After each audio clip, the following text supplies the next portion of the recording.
What up, guys? The Bench Buddies are back with our first NFL video for the 2023-2024 season. As always, I'll have Ethan joining me for NFL content. But before we get into it, make sure you hit that subscribe button down below to be entered into our giveaway at 500 subscribers. And in this video, we're going to be talking about the AFC East predictions, and we predicted every single game this year. So let's start it off with the Buffalo Bills.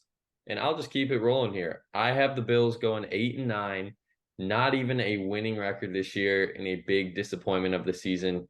After what they faced last year, all the adversity, the Damar Hamlin situation, games getting canceled, getting screwed out on potentially the number one seed in the AFC playoffs, and so on and so forth.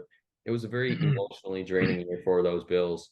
They also lost a lot of key pieces on the defense, as you can see there. And, I think adding to a few of Josh Allen's weapons will help with Latavius Murray, Damien Harris, and the big tight end target, Dalton Kincaid. But I just think that's such a tough stretch for them in, was it week That's 9 through 15? I mean, at Cincy, it seems like they can't beat them. I Uh, mean, even the Chargers game, that's no cakewalk mhm. either. Yeah, like it's a tough second half of their season. Just that schedule there, and I think that's when they really hit the wall and kind of call the season. I mean, at that point they'd be 5-9, and I'm saying if they win their last three, they finish 8-9.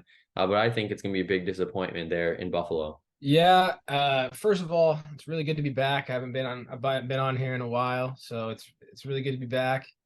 But see, I got them going 11-6. I think this is just about their ceiling would be about 12-5. I mean, if you look at their schedule, they have a tough week one game against the Jets. Then it brightens up a little bit. Miami, if Tua stays healthy, we both have them losing that game. So, and then my next loss is Cincinnati, Philadelphia, KC in what is that, week 15 They're or 14. yeah, 14. My mistake. But yeah, so I think they're gonna win this division at 11-6. And then we'll move to the Dolphins, a team last year that squeaked into the playoffs. And this team was 7-2 at one point last year, which many people forget about. And then Tua obviously went down for a while, and he came back a few weeks later, wasn't the same team, so on and so forth, lost in the playoffs. And one thing that they are losing is Teddy Bridgewater, a very reliable option for them last year when Tua went down. They still have Skylar Thompson, and they also added Mike White, but they didn't really add too much to the offensive side of the ball. Braxton Berrios, Chosen Anderson really aren't these high flying weapons. Eli Apple's the only notable addition on defense, but it's pretty much depending on if Tua can be healthy the whole year. And I think he is going to be healthy a majority of the games, more than he was last year. And I have him going 10-7 and making the playoffs. Yeah, and our record very similar again. I have them going 11-6, slightly higher. I On these predictions, you guys will find that they're a little top and bottom heavy on my side. So it'll probably more than likely be a 9-8 or 10-7. I think, because there's a lot of games where you just really don't know about with Tua, and a lot of tough AFC East games. So I have them placed, I believe, third in this division. So they didn't really do much. I think other teams in this division got much better over the offseason. And then both of our last place votes for the AFC East are the New England Patriots. And I think this team, it's the writing's on the wall. Maybe Mac Jones has a decent year and they surprise us all and finish, 7-10, 8-9, maybe even 9-8 in this loaded division. But if we're going on paper and talent wise and what the other three teams have, it's hard to put the Patriots above any of those teams. And, they didn't really lose too much on the offensive side of the ball. Two receivers, but yeah, the Juju, I think, is just as good as both of those guys. Replacing Damien Harris for Zeke is always good. And then adding Christian Gonzalez, which I think is a very underrated draft pick. It was a first round pick, but I think that the Patriots are going to get the most out of him after, getting rid of Gilmore a few years ago. They've really been looking for a solidified CB1, and I think he will fill that void. Going back to it, 8-9 last year, and it looked like they were going to hit their strides eventually, but they never really got past the big rock in the road.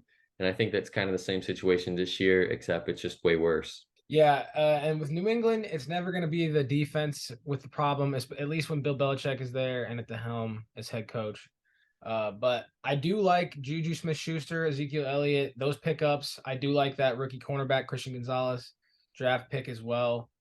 So they do have more weapons, but everyone else, while the Jets and the Dolphins were getting like I know Jalen Ramsey's hurt out for the year, but they went out and bought. And the Patriots really kind of just got guys that are just okay. I know Zeke, he's probably going to be a touchdown machine this year. Other guys, Juju, Mike Gesicki, not really what I was looking for this offseason with the Patriots.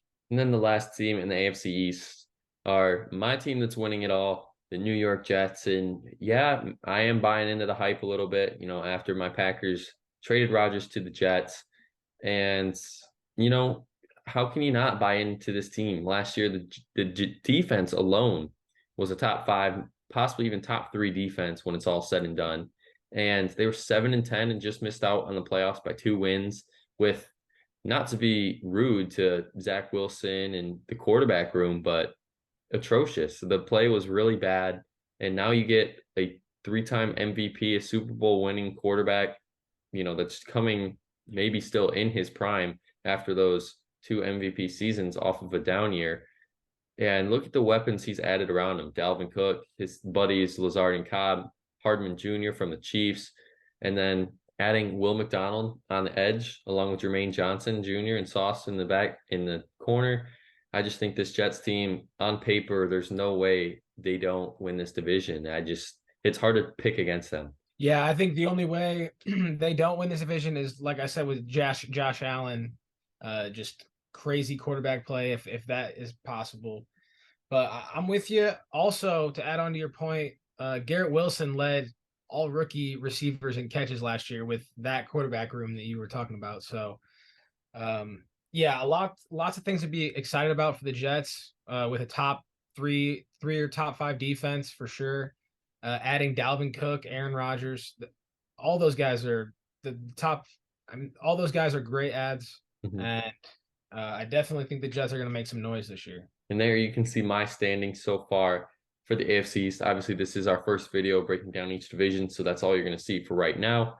But, I got 2 teams so far making the playoffs out of just the AFC East, and there's 5 teams remaining, where Ethan, you just have the Jets and the Bills. So kind of the same situation here as we both have 2 teams making the playoffs. But make sure you guys come back later this week to see our other videos for the AFC North, South, and the West. And then the NFC ones will be dropping next week. So make sure you hit that subscribe button down below. But until the next time, the Bench Buddies are out.